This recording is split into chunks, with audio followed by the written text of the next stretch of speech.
Hola, ¿qué tal? Bienvenidas y bienvenidos a Veo Voces. Hoy vamos a ver la voz de Manuel Calvo. ¿Cómo estás? Bien, todo muy bien, gracias. ¿Cómo te definirías tú dentro del mundo del cine? Yo, si tengo que elegir, me definiría como ayudante de dirección, probablemente. Es verdad que he tocado varios palos y he trabajado en diferentes puestos, pero es verdad que la mayoría de mi carrera la he desarrollado como ayudante de dirección y también es en el puesto que me siento más cómodo porque es el que controlo más, digamos. Pero bueno, es verdad que últimamente he estado trabajando también como productor y incluso como director. Pero... Claro, y tú tienes una productora propia, sí, ¿no? Con la que has producido y coproducido distintos proyectos. Sí, al salir de la Escuela de Cine, yo estudié producción en la Escuela de Cine de la Comunidad de Madrid, en la ECAM, y al salir de la Escuela de Cine monté una productora pequeñita, un poco pensando en los proyectos más personales, cortometrajes, básicamente. Y entonces, durante casi 20 años he estado utilizando la productora para producir estos proyectos de gente que conocía alrededor, que me gustaba lo que hacían, pues para producir estos cortometrajes, incluso para producir cortos propios que he dirigido yo.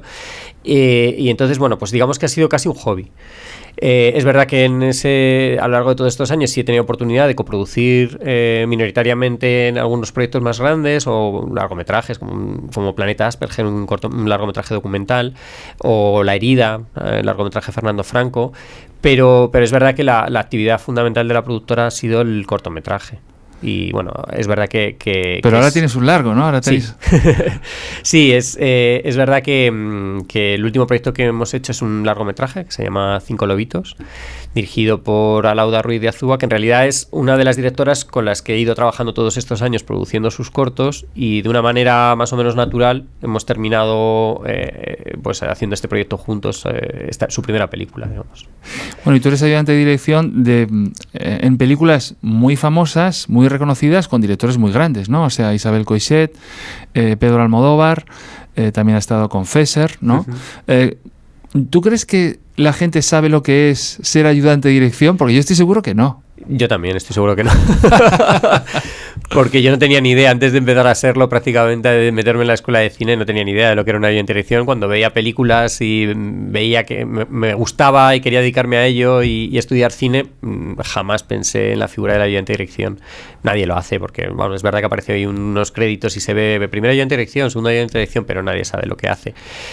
A raíz de empezar a estudiar en la escuela y empezar a hacer de ayudante de dirección en cortometrajes de la escuela, en prácticas, bueno, pues sí descubrí ese puesto, digamos, y me gustó. Me sentí muy cómodo porque, aunque yo estudié la especialidad de producción, siempre había tenido también como cierto interés en la dirección, y digamos que la ayudante de dirección es un puesto algo un poco intermedio, porque es verdad que está más cerca del director, pero es una labor más organizativa que tiene que ver casi más con producción. Entonces yo siempre al final digo que el primer ayudante de dirección o la ayudante de dirección y es como la otra cara de una moneda que estaría con el jefe de producción, el director de producción. Digamos que son producción-dirección, son dos caras de la misma moneda. Entonces al final tenemos que ir de la mano, vamos juntos, pero es verdad que cada uno en una faceta un pelín diferente.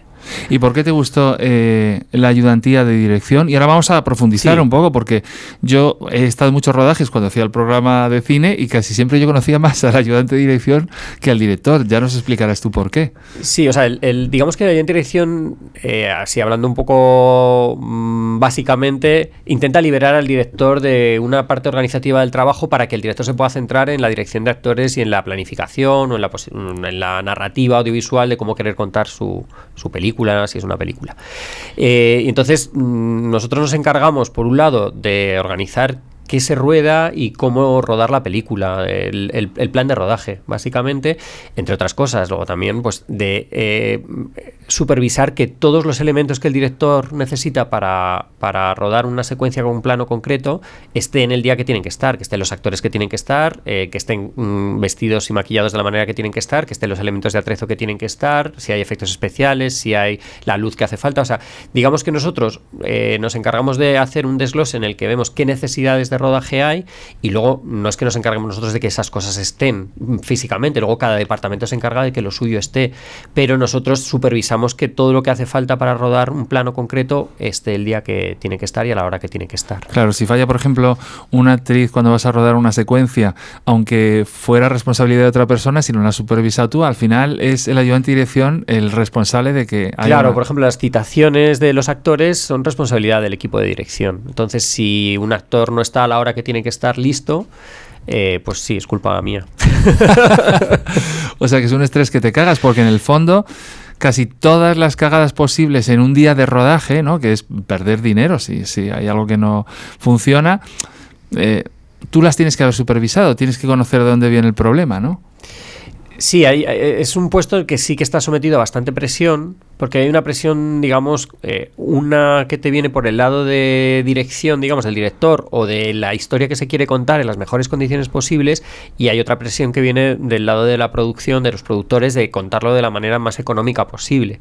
Entonces tú estás un poco ahí a medio camino intentando que el director tenga todo lo que necesita para poder contarlo de la mejor manera posible, pero que al mismo tiempo sea de una manera que se ciña a un presupuesto concreto que se tiene para ese proyecto. O sea que tú estás en medio de las necesidades económicas y las necesidades artísticas, ¿no? Y que sí, todo fluya. ¿Por qué te enamoraste de ese puesto? ¿Por qué te gustó? ¿Por qué te has especializado? ¿Y por qué has terminado trabajando con los directores más importantes de este país? ¿Qué tienes tú que te hace uno de los ayudantes de dirección más fiables en el cine español? No sé si soy muy fiable, desde luego. Lo que no era, ahora yo creo que ya se ha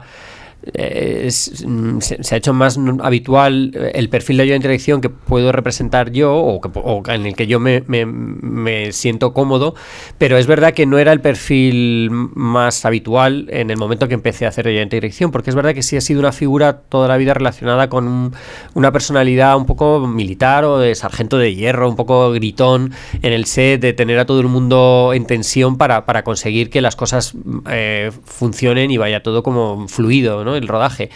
Y es verdad que yo para nada me siento cómodo en ese perfil. Y yo realmente empecé a trabajar como ayudante de dirección pues con una personalidad mucho más tranquila, de una manera intentando que la gente se sintiese involucrada con el proyecto, que se sintiesen cómodos cada uno en su trabajo, con confianza, y que creo que es una corriente que no tiene que ver solo con este puesto, sino que ha ido cambiando también en los trabajos en general, de la manera de funcionar, digamos, en los departamentos, en los equipos de trabajo.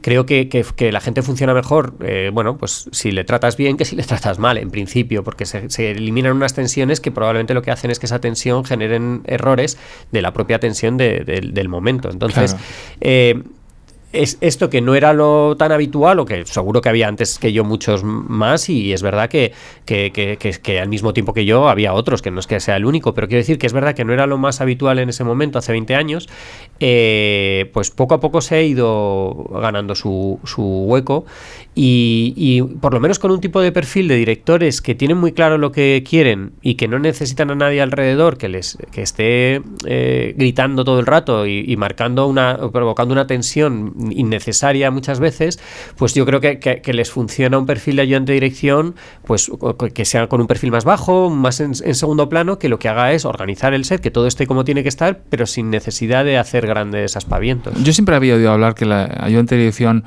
aparte de tener que llevar el ritmo de rodaje, que sacaba el látigo, que demostraba, casi que ponía de manifiesto la jerarquía que había en el rodaje, porque yo tengo en la cabeza el productor con el puro, el director que es como una especie de divo, los actores que llegan tarde, todo eso que a lo mejor es una leyenda urbana que no es real, ¿no?, en la profesionalización del mundo del cine.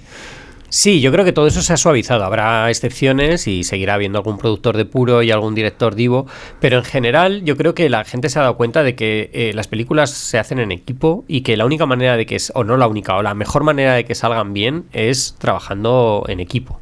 Y entonces yo creo que poco a poco eso ha ido, de una manera natural, se ha ido llevando hacia un tipo de relación mucho más cercana, más humana, más normal, menos jerárquica. Que no quiere decir que no haya jerarquía, por supuesto, y que no sea necesaria la jerarquía, y los momentos de tensión o los momentos en los que hay que decirle a alguien, oye, mira, esto no está bien, no has hecho tu trabajo, y pues, gracias a que tú no has hecho tu trabajo, ahora estamos parados 40 personas aquí sin poder hacer el plano que tenemos que hacer. Y eso es mucho dinero. Desde luego que hay momentos para todo y se pueden decir las cosas. Lo que pasa es que lo que se ha cambiado, yo creo, o al menos es lo que yo creía que era necesario, era cambiar las formas. Claro. Las formas sí que parece que antes la sensación era que el primer día tenía que llegar el ayuntamiento de dirección y pegar 4 gritos a alguien para que ya todo el mundo dijese, cuidado que nos va a tener a raya, nos va a mantener, o sea, nos va a estar aquí como si fuese un policía encima, entonces tenemos que hacerlo todo bien para que no me peguen el grito a mí. Y yo al menos no entendía el trabajo de esa manera. Yo al menos yo no era capaz de hacerlo así. Entonces si no hubiese sido posible hacerlo de otra manera, pues yo me habría dedicado a otra cosa, porque yo no era capaz de ponerme a gritar a las primeras de cambio al primero que se equivocaba o que no hacía algo bien. He intentado siempre decir, oye, mira, ¿qué ha pasado? ¿Por qué no está? ¿Qué solución tenemos? Buscar la solución primero y luego ya si hay que hablar y decir, oye, mira, pues esto no puede volver a pasar porque estas son las consecuencias. Pero no empezar ya de buenas a primeras pegando 4 gritos y poniendo en evidencia a cualquier persona delante de todo el equipo, porque yo no me sentía cómodo y tampoco me parecía la mejor manera de funcionar. Y bueno, podía haber sido un desastre esta manera de trabajar y en el primer rodaje o el segundo o el tercero darnos cuenta que no hay manera y que todo el mundo necesita el látigo para funcionar. Pero bueno, parece ser que después de 20 años sí que hay algún perfil de, por lo menos, de películas o de equipos en los que se puede trabajar de esta forma, porque es como yo trabajo y sigo trabajando. Bueno, y es casi una humanización del set. Yo que trabajo también mucho dando cursos de guión a jefes de enfermera o jefas de enfermería en la seguridad social, hablan de que se está cambiando también esta jerarquización que hay y que hay una humanización en la seguridad social. Debe ser una corriente, yo creo que debe ser casi el crecimiento de una sociedad que ha dicho, yo no necesito que me traten mal o no voy a permitir que me traten mal para hacer mi trabajo, me bloqueo menos, funciono mucho mejor, tengo más autonomía porque tengo más responsabilidad, no necesito que me estén regañando, una figura paternal. Me alegra mucho que digas que en el mundo del cine se está imponiendo, ¿no? Yo el otro día, hace poco estuve también en el rodaje de una serie que me parecía, cuando hablas de trabajar en equipo, casi una danza, cómo se recogía cuando acababa un plano, cómo se estaba preparando el otro, cómo alguien hacía un cambio en el guión en un iPad y lo recibía todo el mundo del equipo. ¿Cómo ha influido la tecnología también en esa humanización? ¿Ha ayudado a que el trabajo en equipo sea más fácil, más fluido? Bueno, lo que sí ha habido es como una democratización de los medios, digamos. Antes era la manera de entrar en este mundo, la más habitual era, entrabas como meritorio en un equipo, en un departamento, en cámara, en dirección, en producción, y hacías varias películas de meritorio, luego hacías varias películas de auxiliar, hacías varias películas de ayudante, e ibas subiendo, y en ese proceso, digamos que había una jerarquía muy marcada en la que los que estaban por encima prácticamente... estoy hablando de hace muchos años, no de hace 20 o 15, pero que digamos que sí que el trato era muy jerárquico y yo creo que el hecho de que de repente haya entrado gente que no ha tenido que pasar por ese proceso, sino que bueno, han estudiado en una escuela de cine y de repente han aprendido pues una manera de trabajar que les permitía de repente entrar en unos puestos que no eran necesariamente los más bajos desde el principio, sino que bueno, que aprendías de otra manera, ya con una cierta formación, que no quiere decir que no se aprenda. La mayoría del rodaje se aprende rodando, es la realidad, más que en las escuelas, que también son necesarias, pero digamos que es donde aprendes, es al final en un rodaje. Pero digamos que el hecho de que haya habido más gente, que no fuese algo tan casi de familias, ¿no? Porque al final era mucho de familias, casi de que uno entraba, el que conocía, empezaba de meritorio aprendiendo con los que eran amigos de alguien y entonces a partir de ahí se generaba el oficio prácticamente de esa manera. Eran unos equipos, al final muy pequeños, muy poca gente al final hacía cine proporcionalmente, sí. Hoy en día es que claro, ya con el medio digital, que hay tantos proyectos en marcha en los que el no tener que recurrir al alquilar una cámara de cine y el negativo, el laboratorio, que con todo lo que conllevaba de costes y de complejidad, digamos, hoy en día prácticamente cualquiera con un móvil puede hacer casi una película, o ya bueno, y sin casi una película. Entonces, digamos que todo eso ha hecho que todo eso afecte a la manera de trabajar también. Yo concretamente concretamente también creo que una de las cosas, a mí por lo menos me influyó mi propia personalidad, pero también la manera de ver a la gente hacer las cosas de esta forma también. Yo recuerdo perfectamente trabajando como ayudante de producción en Guerrilla, en la película de Soderbergh, que yo, vamos, para mí fue un descubrimiento absoluto trabajar en un equipo en que era en ese momento jefe de producción, que es Toni Novella, que es uno de los mejores directores de producción de este país, conocerle ahí y su manera de tratar al equipo y de cómo conseguía... Era un ejemplo para mí de líder carismático en el sentido de conseguir lo que necesitaba, pero a base de tú no querer fallar. O sea, yo recuerdo de un día preguntarme en el set, oye, Manu, ¿y está esto listo? Y yo tener que decirle, pues no. Y él decir, vale, pues nada, y se fue. Y yo me quedé con muy mala sensación. No me tuvo que decir, pues ¿cómo no está esto listo? Pues no, me quedé mal porque dije, pues he fallado. Tenía que estar listo y no lo está. Pero por no querer fallarle, por la admiración en ese sentido. O sea, entonces quiero decir que el hecho de ver que se podían hacer las cosas así y que la gente y que funcionábamos de esa manera, pues a mí también me motivó a decir, bueno, pues ¿por qué no? Claro, porque si a lo mejor en uno de tus primeros rodajes te encuentras con el del látigo o esos ambientes que a veces se crean de tensión y dices, pues no merece la pena hacer este trabajo, ¿no? Una de las cosas, yo creo que una de las cosas de las que menos se habla es que el ayudante de dirección tiene que saber de narrativa de guión, de dirección de actores, tiene que saber también de producción, porque en el fondo estás haciendo malabares con todo eso, ¿no? Las necesidades del director, como tú hablabas antes, de dirigir a los actores y de llevar el pulso narrativo, saber qué está contando, las necesidades de producción y también de guión, porque a mí también me gusta mucho que tú eres muy perspicaz con el guión, porque yo he trabajado contigo en un par de ocasiones. ¿Dónde has aprendido a saber dónde falla un guión, cómo se puede mejorar y dónde pedir ayuda para mejorar ese guión? Sí, ahí yo creo que ha sido básicamente a base viendo películas, sobre todo, y bueno, y leyendo guiones al final, que al final es verdad que yo no me siento para nada guionista, a pesar de haber escrito algún guión, de los cortometrajes que he dirigido, cosas pequeñas, o haber coescrito un largometraje, pero no me siento guionista, pero sí me siento con cierta capacidad para poder leer un guión y aportar a ese guión ideas o hacer comentarios en los que creo que pueden mejorar o al menos dar otra visión distinta. Y creo que tiene que ver, por un lado, con bueno, pues como espectador de cine y sobre todo también de haber tenido que leer guiones por trabajo y por gusto, que te permite también entender un poco cuál es el formato concreto del guión. Y es verdad que la figura del ayudante de dirección tiene que encontrar ese punto de equilibrio entre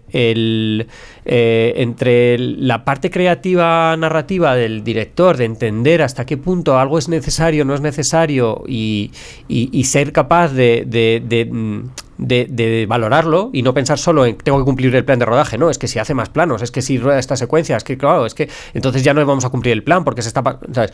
Y al mismo tiempo, lo contrario, no solo ver eso y no ser capaz de entender que hay un plan de rodaje que también y un presupuesto detrás que se tiene que cumplir. Entonces, ese es un punto de equilibrio que es importante encontrar en la figura del ayudante de dirección. Yo, por un lado, o sea, me siento siempre al final cuando trato de dar la confianza a los directores con los que trabajo de que entiendan que para mí es importante el resultado de la película. No es solo importante que se cumpla un plan de rodaje para que me vuelvan a llamar el productor la próxima vez porque se ha cumplido el plan de rodaje, sino para mí es importante que el director tenga la mejor película posible que él tiene en su cabeza. Pero claro, también al mismo tiempo haciéndole ver que hay veces que no es ilimitado, no puedes hacer el número de tomas que tú quieres ni el número de planos que tú quieres, porque son matemáticas, tienes un número de horas al día con una previsión de páginas que rodar y si le dedicas más tiempo a unas, pues tendrás menos tiempo para otras. Es verdad que al mismo tiempo intento siempre que esa última decisión la tenga el director. No sé, yo no soy la persona que le tengo que decir, no, pues ya no ruedas más planos o no ruedas más tomas. No, porque el director tiene la película en la cabeza completa, sabe si algo de lo que viene por detrás en el plan se puede prescindir de ello o lo puede resolver de una manera más sencilla. O sea, yo lo que estoy ahí es para decirle, cuidado, que según lo estamos viendo con el plan, vamos con retraso, fíjate lo que nos queda por delante, estas secuencias que hay que rodar también hoy. Entonces, para que lo tengas en cuenta, por si puedes aquí poner el foco en lo que realmente es trascendente y lo que no. Pero bueno, esa es un poco la labor fundamental, que es estar ahí apoyando al director para que consiga la mejor película posible, pero con los medios con los que dispone. Vamos a repasar un poquito tu relación con algunos de los directores y directoras con las que has trabajado, ¿no? Para que nos cuentes qué aprendiste con ellos o qué aprendieron ellos de ti o cómo fue el proceso, porque has tenido rodajes muy chulos, ¿no? Y muy importantes que forman parte de la filmografía española y casi también internacional, por haber trabajado con Coixet, con Almodóvar, con Fesser. ¿Cómo fue? Me has contado antes que acabaste siendo ayudante de dirección de Isabel Coixet porque empezaste a trabajar con ella en publicidad, ¿no? Porque ella además tiene una carrera en publicidad súper brillante. ¿Cómo fue el paso de la publicidad al cine? Sí, o sea, yo después de salir de la escuela de cine empecé trabajando como ayudante de producción, ayudante de dirección en publicidad, principalmente durante varios años. Es verdad que puntualmente trabajaba como ayudante de producción en alguna película, como Caótica Ana o en Guerrilla, pero casi toda mi trayectoria era en publicidad, primero como ayudante de producción, compaginándolo con la ayudantía de dirección en algunos proyectos, y luego ya a partir del 2007 ya solamente como ayudante de dirección. Entonces en esa trayectoria, digamos, publicitaria, coincidí con Isabel Coixet en varios spots, pues de la Seminci, del Festival de Cine de Valladolid, de la ONCE, de EVAX, o en varios de los proyectos que ella dirigía. Y digamos que, bueno, pues que nos entendimos bastante bien. Ella, yo creo que también buscaba un perfil de ayudante de dirección un poco lo que contaba antes, que es poco protagonista, que deje de trabajar a los equipos y que, bueno, pues que al final que no encordie mucho en el set también.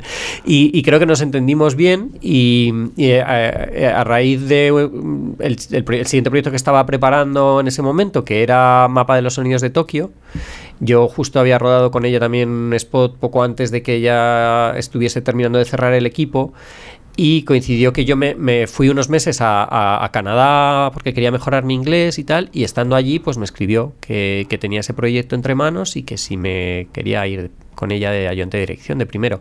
Entonces, bueno, pues yo de hecho en un primer momento mi primera respuesta fue agradecérselo infinitamente, pero decirle que no, porque no me sentía con la suficiente, bueno, no me sentía cómodo aceptando un puesto para el que creía que todavía no estaba preparado probablemente para dar ese salto.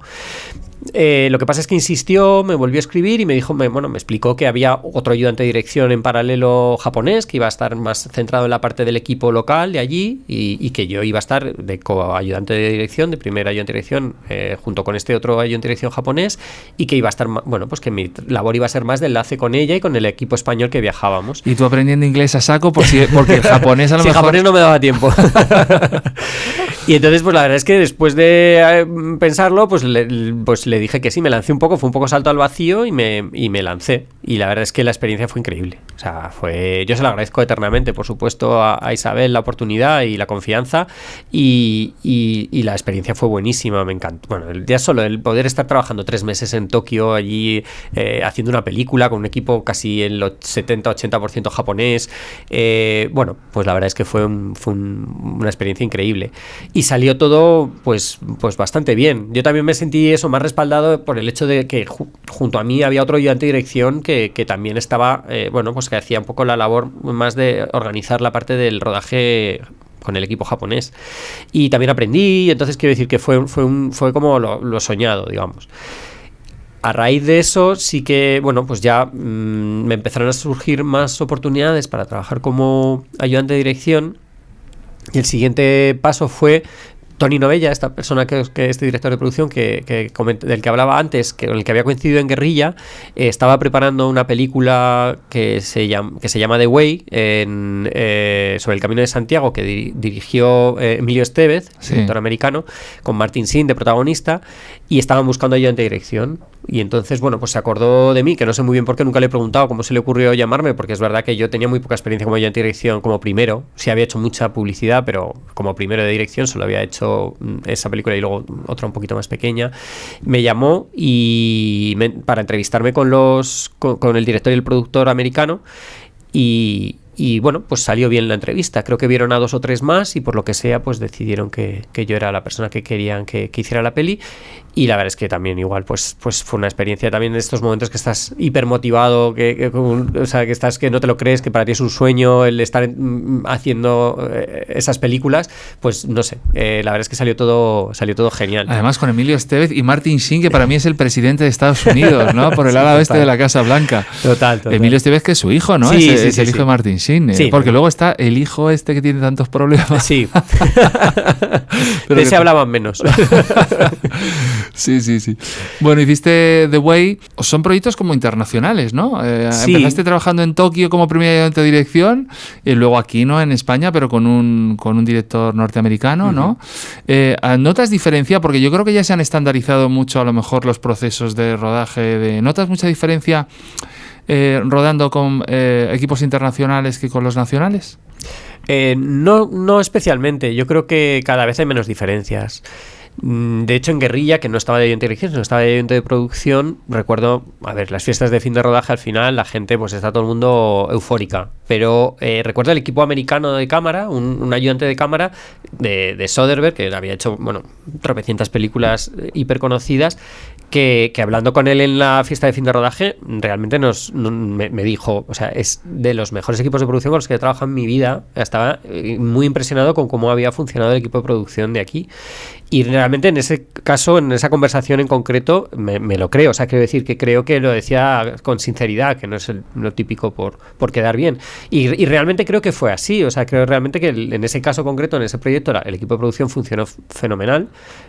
Y me parece que él lo decía sinceramente. Y es que yo creo que es verdad que hoy en día hay muchos casos ya de técnicos españoles también que se van a rodar fuera, o técnicos de fuera que vienen aquí a hacer un service, se hace una película en España con equipo de aquí y se van encantados. O sea, quiero decir que está todo bastante ya globalizado, estandarizado, sí. Quitando los casos de Alec Baldwin con la pistola, que joder, ostras, es una tragedia absoluta, tío. Eso es, o sea, yo no sé, a mí me ha dejado bastante en shock, también porque encima afecta especialmente uno de los puestos que están más en el punto de mira, es el de la ayudante de dirección en este caso. Y también es verdad que, por lo que ha salido en las noticias y por lo que conozco, es complicado que pudiera pasar en España, porque en España no se puede rodar con pistolas reales y allí sí. Es verdad que las vainas no sé exactamente los términos, pero lo que son los cartuchos de fogueo que se utilizan aquí en España son de un tamaño diferente a los reales, por lo tanto uno real es más grande y no cabría nunca en una pistola de un rodaje español. O sea, quiere decir que es prácticamente imposible que pase aquí, pero claro, no deja de chocarte que lo que ha pasado, cine, claro, ¿no? Allí todo tan profesional, todo tan controlado, con tantas medidas de seguridad, que de repente haya un arma cargada en un set de rodaje y que acabe en las manos de un actor y pues eso es una tragedia, desde luego. Tremendo. Luego seguiste trabajando con Isabel Coixet en otros proyectos. De Isabel Coixet pasaste también a trabajar con Almodóvar. ¿Cómo fue ese paso? Sí, o sea, con Coixet sí seguí trabajando en publicidad. En algunos proyectos en publicidad. Con el paso de Almodóvar fue a través de Toni Novella, esta persona que he mencionado, porque después de hacer The Way juntos, el siguiente proyecto que tenía que preparar como director de producción era La piel que habito de Almodóvar. Entonces, pues cuando entró a preparar, se fue al deseo, a empezar a preparar la película, pues estuvo hablando con Esther García, la productora, y con Pedro Almodóvar, con el director. Pues estaban confeccionando el equipo de rodaje. Parte del equipo venía de Los Abrazos Rotos, pero algunos miembros del equipo pues querían contar con caras nuevas.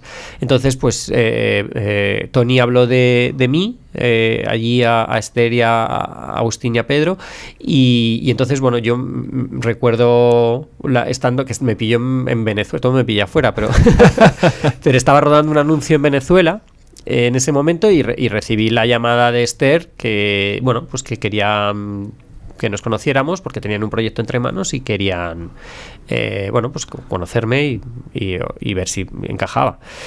Yo le dije que sí, que estaba fuera 3 semanas, pero que volvía y que encantado, que iba a verlos en cuanto volviese. En ese momento no me habló nada de que era un proyecto con Almodóvar y yo lo primero que pensé es que era una producción del deseo, pero que no iba a ser la película de Almodóvar. Entonces cuando volví, quedamos para vernos y a conocernos y a que me contase un poco qué proyecto tenían entre manos. Y mi sorpresa fue que cuando fui allí, pues lo que me contó es que, bueno, que estaban preparando la siguiente película de Almodóvar y que en principio, bueno, pues que había salido mi nombre como una opción para ser el ayudante de dirección. Y un poco de cagalera, ¿no? Quiero decir, por trabajo. Sí, me vino bien no saberlo antes, yo creo. Y descubrirlo allí, porque si no, creo que habría estado bastante nervioso todos los días previos. Y nada, pues me entrevisté con Esther, estuvimos charlando un rato y después pues pasé al despacho de Pedro a conocernos y me estuvo hablando un poco de la película, cómo la veía, de la historia, de lo cómo la quería rodar y tal. Y la verdad es que en ese momento yo ya prácticamente me empecé a sentir parte de la película antes de ni siquiera de haber empezado, pero es verdad que rápidamente desde que ya llegué parecía como que ya estaba decidido.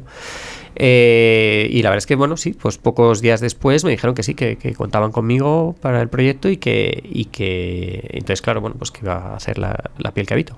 ¿Y cuántas películas has hecho con Almodóvar de ayudante de pues, producción, de dirección? Si no me equivoco, 5 películas y un cortometraje. Yo creo que pues, La piel que habito, Los amantes pasajeros, Julieta, Dolor y Gloria, Madres paralelas, sí, los 5 largometrajes y luego La voz humana. ¿Qué exige Pedro Almodóvar a la hora de trabajar con él? Porque también él tiene el control de la producción. Sí, lo que tiene de especial trabajar en El deseo y con las películas de Pedro Almodóvar es que en principio tienes los medios necesarios para poder hacer las cosas como de la mejor manera posible. Que algo que podría pensarse que es lo normal, que pues no suele ser así. Lo normal es que haya muchas limitaciones presupuestarias, de medios, de tiempo, que hacen que las películas se rueden pues no en las mejores condiciones posibles, sino en las condiciones que hay. El hecho no quiere decir que en El deseo sea barra libre, pero sí es verdad que lo más importante es que el resultado sea el más cercano al que el director tiene en su cabeza, en este caso, y el hecho de ser productores de sus propias películas les permiten pues poner todos los medios necesarios para que la película pues tenga todo aquello que se necesita para poder contar la historia. Entonces, yo creo que eso es lo más especial de rodar en El deseo, comparándolo con otras producciones. Entonces, a nivel personal, claro, como ayudante de dirección, tu exigencia es no fallar, básicamente. O sea, eso es siempre, lógicamente, intentas no fallar nunca, pero en este caso, que tienes todos los medios y todas las posibilidades para hacer las cosas bien, no tienes excusa para fallar. Entonces, la presión que te puedes imponer a ti mismo es la de no fallar, también porque ves que estás rodeado de gente que son top, cada uno en su departamento, los productores, pues Esther, Agustín, Pedro, todos, cada uno de los departamentos de la película, y entonces, bueno, pues te sientes un poco pues intimidado y con esa presión por estar a la altura, digamos.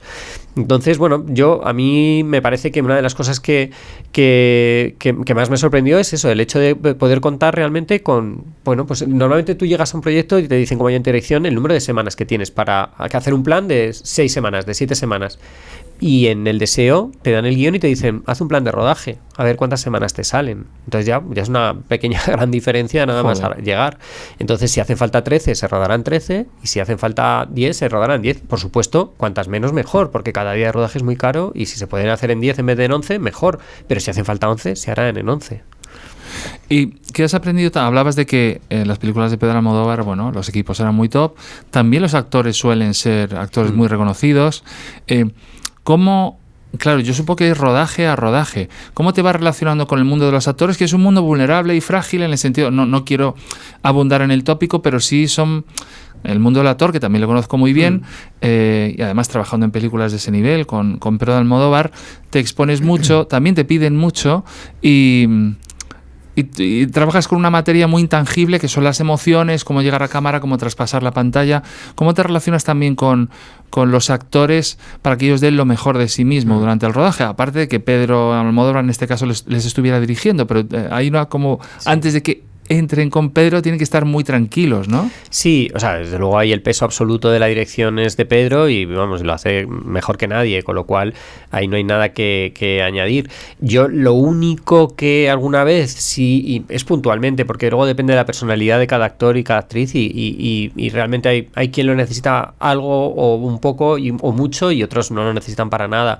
Es tratar de dar esa tranquilidad o esa confianza, porque yo entiendo que la presión, si ya es una presión para cualquiera de los que estamos allí como técnicos el estar en un proyecto como es trabajar con una película de Pedro Almodóvar. Yo entiendo que en el caso de los actores la exposición o la inseguridad debe ser muchísimo mayor, porque ya no es solo la exposición ante un director de la talla de Pedro Almodóvar, sino también porque es que ya el propio trabajo de actor es una exposición absoluta y una inseguridad de saber si estás yendo por el camino correcto o no del personaje. Me parece que es muy vulnerable y es muy complicado. Entonces yo lo único que sí, que alguna vez cuando he notado que alguno de los actores o actrices se sentían un poco inseguros o intranquilos o que no sabían, oye, pues qué pensará Pedro, si lo estoy haciendo bien, o sea, yo sin meterme en valorar, porque eso sabrá Pedro si le gusta o no lo que está haciendo, sí he intentado transmitir cierta tranquilidad, de que no se sintiesen como que estaban tratándoles de una manera diferente a cómo trata a los demás ni nada, sino todo lo contrario. Y lo bueno es que yo creo que al final Pedro tiene una forma de ser que tú realmente percibes, bueno, pues rápidamente si él está satisfecho o no, y la verdad es que mi experiencia, que yo sé que hay muchos casos que se ha hablado del pasado y no sé qué, es que la relación con los actores ha sido, en los proyectos en los que yo he estado, en casi todos, excepcional. O sea, vamos a ver, Madres Paralelas, esta última que hemos hecho, estaba feliz, en Dolor y Gloria, feliz todo el rato en el set. No sé, yo creo que sí, que habrá habido casos puntuales en los que es normal, en una filmografía tan amplia, con tantos actores que pasan, pues habrá alguno que te haya funcionado mejor o peor de lo que te esperabas, pero mi experiencia desde luego es que al final es verdad que es una posición especialmente complicada por esa inseguridad, esa vulnerabilidad. Pero yo como ayudante de dirección, al final en la parte que entro solamente es en la de intentar que estén lo más tranquilos posibles para que puedan hacer lo mejor, dar lo mejor de ellos, pero nada más. Claro, y ¿qué has aprendido también? Se aprende, supongo, de todos los departamentos. ¿Qué se aprende del mundo de los actores? O sea, hasta trabajado con Antonio Banderas, Penélope Cruz. A mí hay una película de Almodóvar últimamente que me impresionó mucho, Dolor y Gloria, me parece, no sé si eso o no, pero me parece muy autobiográfica, de Pedro Almodóvar. Sí. Y me llegó mucho porque va más allá de retratar sus miedos, sus dolores físicos, con sus dolores emocionales e incluso las reconciliaciones, porque Dolor y Gloria también habla de reconciliaciones. ¿Qué se aprende de los actores desde el punto de vista de la ayudantía de dirección que a ti te sirve para tu trabajo? Es que al final, claro, hablar de los actores es complicado, porque es que cada uno tiene una personalidad muy distinta. Hay gente muy tranquila, hay gente muy nerviosa, gente muy segura, gente muy insegura, gente que está por encima del bien y del mal, quiere decir que ya no... O sea, Martin Sheen, que puedes pensar, una estrella de Hollywood que ha hecho lo que ha hecho, Apocalipsis Now, o sea, todas estas cosas, pues era la persona más normal del mundo. O sea, yo recuerdo en The Way... que iban con las mochilas cargados porque hacían el Camino de Santiago, y esas mochilas él pidió que tuviera peso real, pues para sentir que realmente estaba llevando una mochila cargada y que para ayudarle a meterse en el personaje y a... Bueno, pues entre toma y toma, el equipo de arte, de los atrecistas de rodaje, como es habitual, pues cogen las mochilas pues para no tener que estar el actor cargado fuera de toma. Pues él decía, no, yo la llevo, y él llevaba todo el rato su mochila. O sea, la relación con Martin Sheen en este caso fue de se paraba a hablar con todo el que se cruzaba. Pues hicimos el Camino de Santiago mientras rodábamos la película, con todos los peregrinos que se encontraba, se paraba, se ponía a hablar. Tenemos que estar, no, Martin, que tenemos que rodar. O sea, quiero decir que me pareció un ejemplo de gente que está en lo más alto o que ha hecho pues que de repente son pues los más normales. O sea, quiero decir, entonces depende, pues eso, y a lo mejor te encuentras a un actor que está empezando, inseguro, que aterriza en un proyecto que le viene, no que le viene grande, sino que es muy grande, y que de repente pues se siente que no sabe cómo encontrar su sitio, con todas las inseguridades del mundo, y de repente pues te encuentras a alguien que empieza a dar problemas en ese sentido, pero que es una manera de salir por algún lado, de sacar esa inseguridad o esa vulnerabilidad. Entonces, bueno, pues tú tienes que intentar entender también eso y bueno, pues convivir con ello. Entonces, al final, yo creo que tiene que ver mucho con la personalidad de cada uno, y luego es verdad que la profesión de actor o de actriz es una profesión especial. Especial en el sentido de que hay una exposición muy grande a los demás, tanto física como emocional, y hay entonces es verdad que eso pues genera muchísimas inseguridades, y el ejemplo claro es que a mí nadie cuando ve una película dice, pues vaya porquería de ayudante de dirección. esta película me ha gustado mucho, pero la dirección un desastre. Nadie se entera de lo que he hecho. O sea, nadie va a juzgar ni va a decir, sale del cine y dice, no voy a volver a ver una película que haya hecho Manu Calvo de ayudante de dirección. En cambio, hay gente que dice, pues está gordo, está feo, pues qué mal actúa, pues que no se me creo nada del personaje. Y esto, claro, como va con la subjetividad de cada uno, pues es muy complicado, porque es que incluso hablando de gente que puede ser críticos de cine, que pueden saber muchísimo de cine, te encuentras con críticas que uno te dice que una película es obra maestra y el de al lado te dice que le parece una basura. Pues quiero decir que no es un tema en el que matemático, científico, en el que hay una verdad absoluta, con lo cual me parece que en el caso pasa con los directores, que puedan juzgarles y tal, pero me refiero que en el caso de los actores es especialmente claro esto, y me parece que, bueno, pues que por eso también son mucho más vulnerables. Bueno, ¿y qué anécdotas atesoras a lo largo de todos los rodajes de las películas que has hecho como ayudante de dirección, que han sido también como hitos en tu carrera? Nos has contado que cuando Tony Novella te dijo, ¿está preparado esto? Y tú dijiste, pues no. Y él dijo, vale, y se fue un hito en el fondo para ti. Sí, yo lo recuerdo, es verdad. A ver, la verdad es que para esa anécdota desastre, se me olvida todo, es como que desaparece. No lo sé, o sea... anécdotas, y por ejemplo en Campeones ha habido muchas anécdotas de rodaje, de reírnos sin parar, de circunstancias, pues claro, de trabajar con el equipo que trabajamos, de personas con discapacidad, pero que era además su primera película, porque yo creo que la mayor peculiaridad que tenía era más que el hecho de la discapacidad en sí, el hecho de que eran no actores, entonces claro, profesionales. Entonces, bueno, pues generaban muchos malentendidos, yo qué sé, por ejemplo, lo han contado ellos mismos como protagonistas, pero José de Luna en Campeones, que empezamos a rodar la secuencia de la ducha y claro, era un calentador de agua que tenía una duración concreta. Javier, que es un director maravilloso, pero que suele hacer muchas tomas, que le gusta rodar muchos planos, muchas tomas, a la tercera o cuarta toma el calentador no había agua caliente por ningún lado, y José de Luna hizo el resto de las 400.000 tomas más que hubo y planos con agua fría, y no nos enteramos al final. O sea, quiero decir, bueno, pues al final es verdad que 20 años trabajando en rodajes, al final es verdad que te dan muchas situaciones, en las que pasas frío, calor, te ríes, lloras, te emocionas también con lo que ves, de lo que se está rodando. No sé, hay tiempo para todo. Y hablando de Campeones, tú has dirigido la versión para Arabia Saudí, si no me equivoco. Para el mercado árabe. Para el mercado árabe de Campeones. Cuéntanos cómo ha sido esa experiencia. Sí, suena, la verdad es que bastante marciano, y lo es un poco, pero es verdad que fue una oportunidad que me llegó y que me sorprendió como propuesta en un primer momento, pero que me ha alegrado mucho de haber hecho, la verdad. Después de haber de trabajar como ayudante de dirección en Campeones, en la versión española, bueno, como tuvo el éxito que tuvo, un productor español, que Andrés Vicente Gómez, que decidió hacer una versión, un remake de Campeones para el mercado árabe, y entonces contactó conmigo, como yo había formado parte del equipo y había dirigido algunos cortos y bueno, pues tenía alguna experiencia en dirección, pero yo creo que fue más por haber estado como ayudante de dirección en el proyecto en concreto y en otros proyectos gordos.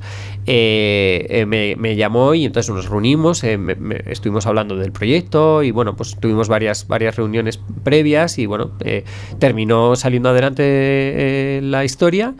Y bueno, pues nos pilló la pandemia, porque el rodaje fue desde enero hasta marzo del 2020, y tuvimos que, de hecho, la preparación fue en enero, el rodaje febrero y marzo, y tuvimos que parar cuando llevábamos 5 semanas de rodaje porque cerraban los aeropuertos y había peligro de que nos tuviésemos que quedar ya en Arabia indefinidamente. Entonces, la verdad es que, o sea, como experiencia para mí ha sido muy buena experiencia.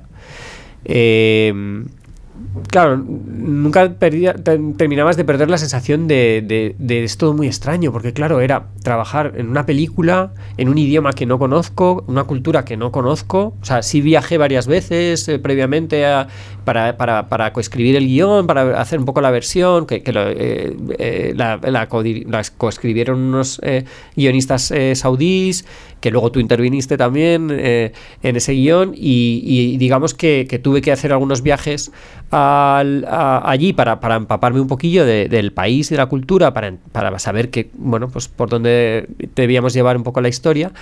pero es verdad que, claro, no dejaba de ser para mí todo pues muy ajeno y muy diferente. Entonces, bueno, pues para mí ha sido una experiencia muy positiva, con dificultades también, porque lógicamente, o sea, en Arabia Saudí realmente se han producido muy pocas películas, porque hasta hace pocos años lo que es, las salas de cine estaban prohibidas, y entonces en realidad no hay industria como tal, ¿no? O es una industria muy minoritaria. Entonces gran parte del equipo fuimos de aquí, pero gran parte del equipo eran de allí, la mayoría, y para casi todos era su primera película.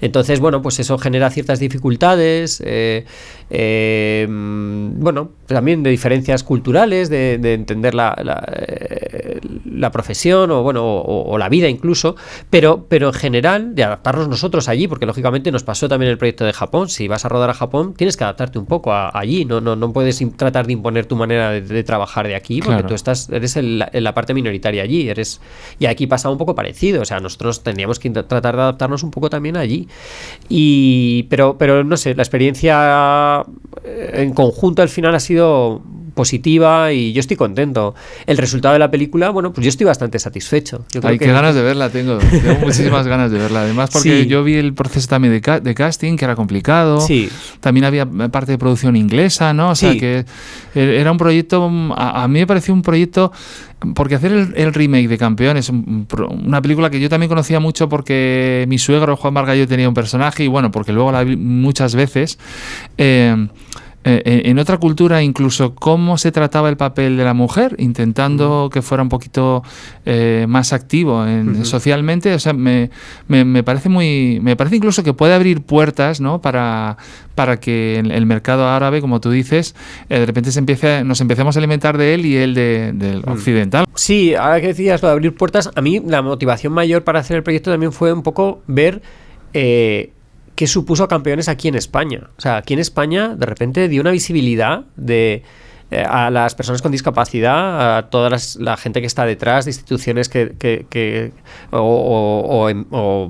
bueno, pues gente que trabaja, y bueno, y me pareció los premios que recibió, no ya los premios cinematográficos, sino los premios de todo tipo que recibió la película, premios de sociales, incluso recuerdo un premio judicial, o sea, que era como que todos los premios que tenían, o muchos de los premios que tenían que ver con valores sociales, y se los llevaba la película.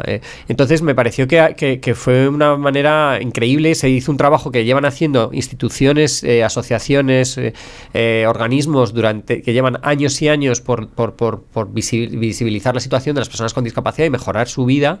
De repente una película consiguió dar un paso más en muy poco tiempo de una manera brutal, y me parecía que esto, bueno, pues si conseguíamos hacer algo, no al nivel de Campeones, pero aunque sea un porcentaje mucho menor, parecido en Arabia Saudí con las personas con discapacidad de allí, pues me pareció bonito, la verdad. Que lo que consigue el cine, y ya con esto yo creo que podemos entrar en la tercera parte de la charla, que es hablar un poquito de qué tipo de cine te gusta, qué tipo de entretenimiento, y hacer un poco una radiografía de la industria dentro de lo que tú consideres. Yo sí creo que la narrativa, el cine, las historias influyen mucho más en cómo se ve la sociedad a sí misma, incluso los individuos, de lo que pensamos. Siempre pensamos que es solo entretenimiento, pero no sabemos hasta qué punto nuestra identidad está basada en personajes, en historias y en películas, ¿no? ¿Cuál es el tipo de cine que a ti más te gusta, aunque te guste todo, supongo? Sí, a ver, es verdad que no tengo un tipo de película concreto que sea, digas, que películas son las que me gustan, pero es verdad que sí suelen ser películas más de relaciones humanas, de costumbrismo, digamos, de películas en las que parece que no pasan muchas cosas, pero que sí que pasan. Lo que pasa que no hay grandes puntos de giro en el guión teóricos de, pues aquí es la explosión o aquí descubrimos que el asesino es tal, sino que son más películas que en un principio pues pueden parecer con una historia como que parece que todo es más cotidiano, más no pasan grandes cosas, y que luego en realidad bueno, pues subyace detrás descubres que hay muchas más cosas de las que se cuentan O sea, quiero decir, Sí. intento, o sea, más o menos me doy cuenta que las películas que me terminan gustando son aquellas que a lo mejor no son tan evidentes en un primer momento. Luego hay dudas, luego me sorprendo a mí mismo de repente con películas que digo, no es para nada mi perfil de película, pero me encanta. O sea, quiero decir que no quiere decir que todas las películas tengan que ser de una forma determinada. Sí que es verdad que, por ejemplo, el género, no soy muy fan del género, no sé si es nunca lo he sido, pero en cambio luego pues de repente ves pelis de género y dices, ostras, no sé, qué peliculón. O sea, quiero decir que puedes encontrar una gran película en cualquier lado, en cualquier género, en cualquier detrás de cualquier director. Pero es verdad que si tengo que ir por algún lado me voy hacia las historias pues más cotidianas, costumbristas, más cine de autoras, independiente, digamos, pero bueno, es que esto es como un poco relativo. Más humanas, ¿no? Sí. ¿Y cuáles son las así últimas películas que te han gustado más últimamente? Digo, aunque no hayamos podido ir a las salas de cine. Es verdad, o sea, es verdad que para lo de las películas tengo una memoria que es como me cuesta un montón hacer listas y tal. O sea, yo ahora mismo me viene a la cabeza, y no es de las últimas que he visto, pero y precisamente se sale un poco del perfil, no sé, o no se sale, pero bueno, no sería a lo mejor una película a priori que pensaría que me iba, pero me gustó mucho Retrato de una mujer en llamas, por ejemplo. Ajá. Que, no sé, me pareció una película que me sorprendió porque habla de una relación lésbica en una época antigua, quiero decir que fuera no sé, y que de repente me sorprendió todo lo que iba contando de una manera, me gustaba mucho la forma de contarlo y me gustaba mucho lo que estaba contando detrás, entonces no sé, me gustó mucho. Luego otra película, pensando, porque mientras contaba esto de que hay un perfil de películas que me gustan y tal, pensaba, por ejemplo, que La Gran Belleza, que ya tiene años, pero quiero decir que justo sería un perfil de película que es como barroca, que tiene como muchos elementos que se saldrían de mi perfil típico de película, y sin embargo recuerdo que cuando la vi me encantó hace un montón de años ya. Pero sí, o sea, no sé, que estoy casi viendo un poco las pelis que se salen de lo que sería el tipo de peli que a priori me gustaría. No lo sé. O sea, ¿Y eres seriéfilo tú o eres más de cine?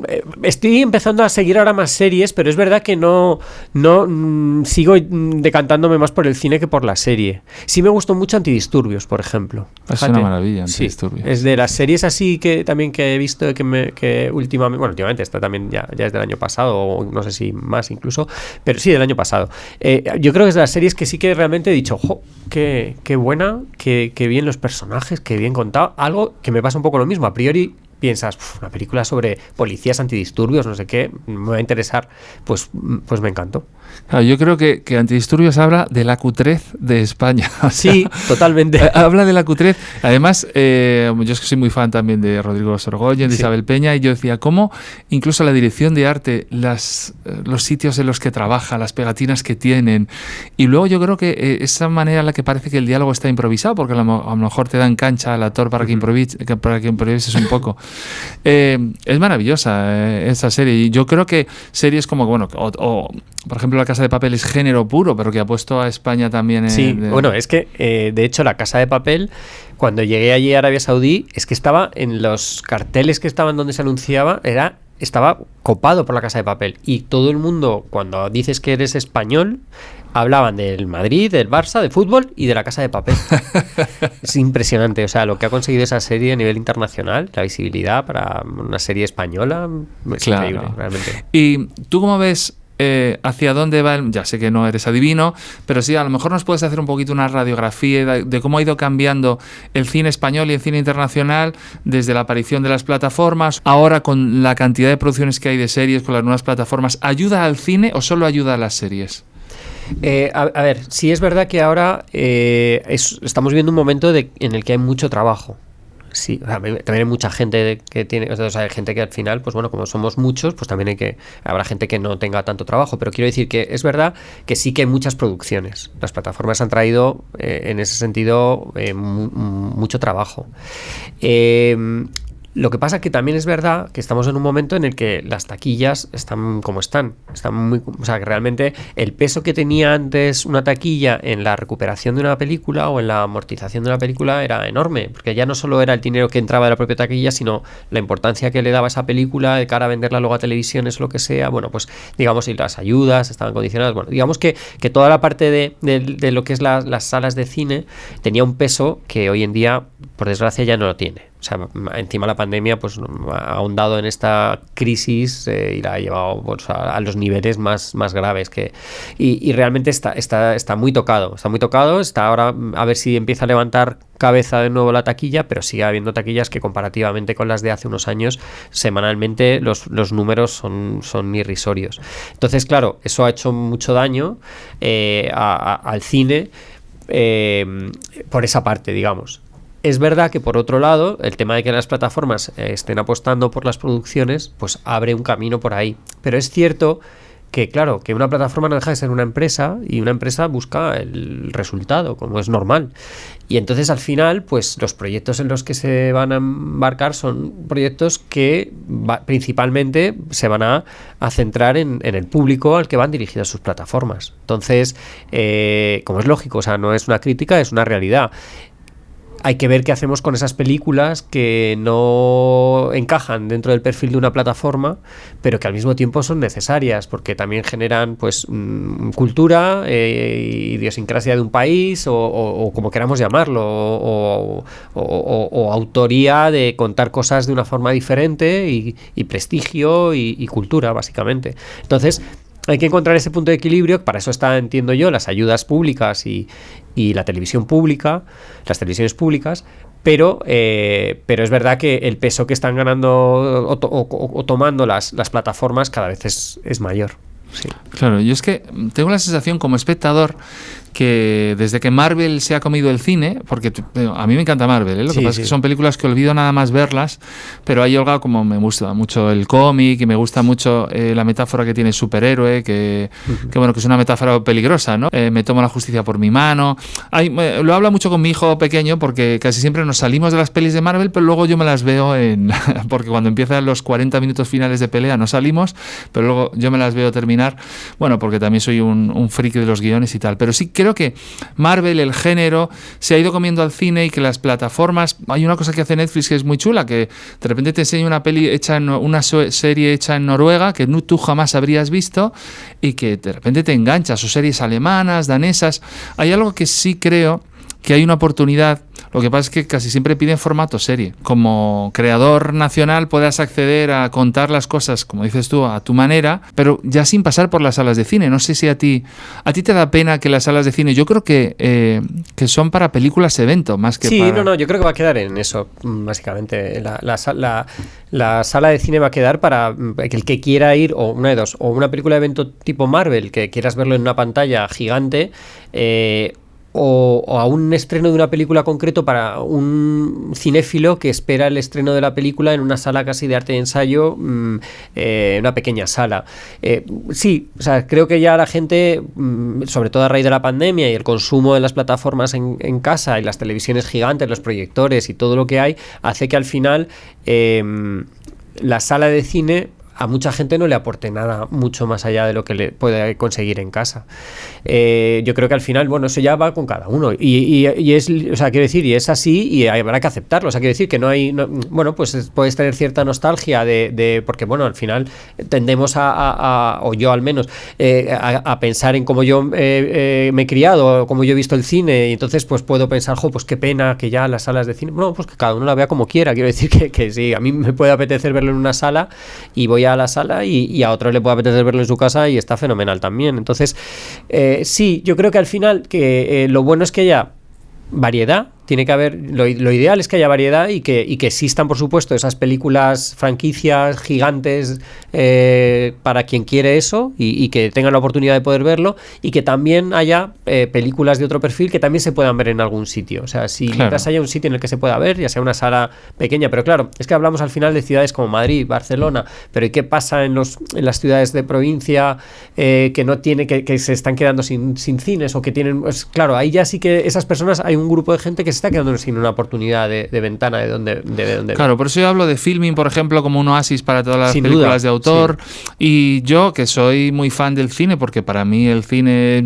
es mi vida, Yo cuando veía a mi hijo que estaba viendo El Irlandés, es de Scorsese, en el móvil, yo en vez de regañarle decía, espera, páralo, vámonos ahora al salón a verlo en la tele grande, porque ahora también incluso puedes verlo a doble de velocidad o a 1,5, o sea, puedes pasarlo más rápido. Entonces, yo no estoy contra eso porque yo digo, joder, esta también es mi época, tengo esta... Y a lo mejor cuando estoy viendo The Walking Dead, pues la pongo a 1,5 cuando salen los zombies y la vuelvo a parar cuando salen las escenas humanas que están de ellas, de relación, los conflictos. Entonces hay algo en que tenemos un montón de oportunidades ahora para visualizar, un montón de ventanas. ¿Tú qué opinas de las ayudas del Estado? Y con esto ya vamos a ir acabando. Porque mucha gente se queja de las subvenciones cuando todas las industrias en España están subvencionadas. ¿Qué piensas de esta polémica que casi divide de que no hay que subvencionar la cultura? A ver, yo entiendo, las críticas las entiendo, porque entiendo que, yo es que, claro, esto es muy, muy complicado. En un mundo ideal sería perfecto que no hicieran falta las subvenciones. Lo que pasa es que, claro, llega un punto en el que hay que poner todo encima de la mesa. Los periódicos, los automóviles, casi todas las industrias necesitan unas ciertas apoyos, ayudas para en momentos determinados pues sobrevivir.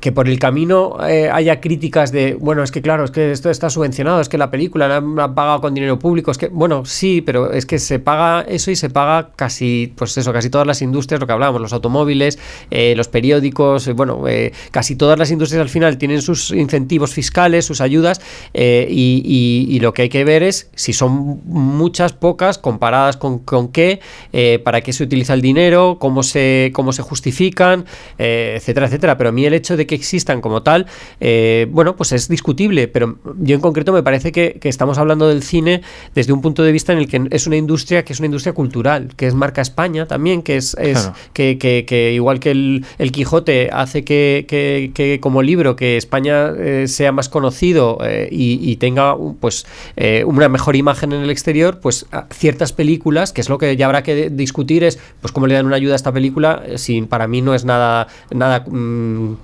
cultura o nada que ver con cultura o cuáles son los criterios para dar una determinada ayuda, pero el hecho de la ayuda en sí a mí me parece que tiene sentido en el momento en el que estamos todos pagando impuestos y con esos impuestos queremos hacer un país mejor en el que se construyen carreteras y a lo mejor uno puede decir, pues es que no tengo coche, ¿por qué tengo que pagar yo la carretera de al lado de esa carretera si yo jamás voy a pisar esa carretera? ¿Por qué no? Bueno, pues a lo mejor un día coges un autobús y vas allí y ese autobús también necesita una carretera yo partiendo de que el dinero público fundamentalmente debería ir para sanidad y educación, a partir de ahí es cierto que no quiere decir que el 100% tenga que ir a sanidad y educación, tiene que ir a muchas más cosas.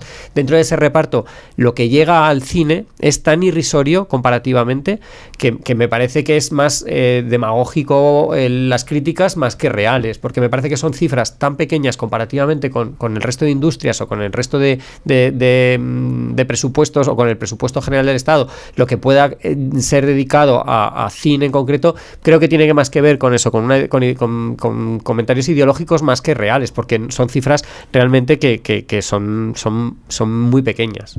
Claro. Estoy totalmente de acuerdo.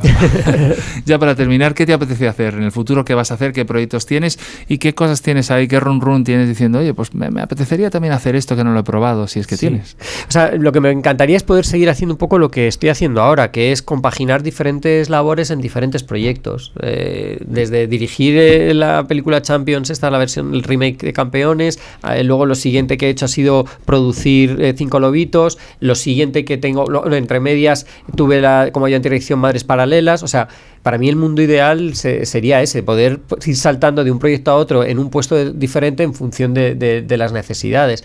Lo siguiente que tengo ahora a la vista es la próxima película de Fernando Franco, que ya hice con él Morir, como ayudante de dirección, y coproduje La herida, pero como ayudante de dirección hice Morir, y para mí fue una experiencia maravillosa, disfruté mucho de ese rodaje, disfruté mucho de ese proyecto, y ahora va a rodar su siguiente película, que a principios del año que viene, de 2022, y me han llamado para estar yo en dirección y vamos, estoy muy contento. Y luego al mismo tiempo terminar la postproducción de la película que hemos rodado de este verano, de 5 lobitos, y seguir buscando proyectos para seguir produciendo con Encanta Films, que es mi productora, para, bueno, pues es un poco picando un poco de todo y no sé, mientras me dejen, pues lo que pueda. Bueno, que no hemos hablado de los premios, pero cuéntanos cuántos premios has acumulado. Quiero decir, aparte del cortometraje documental que ganaste el Goya con Encanta Films, todas las pelis que has hecho, ¿cuántos premios habéis acumulado? Porque son muchos, ¿no? Sí, bueno, al final la verdad es que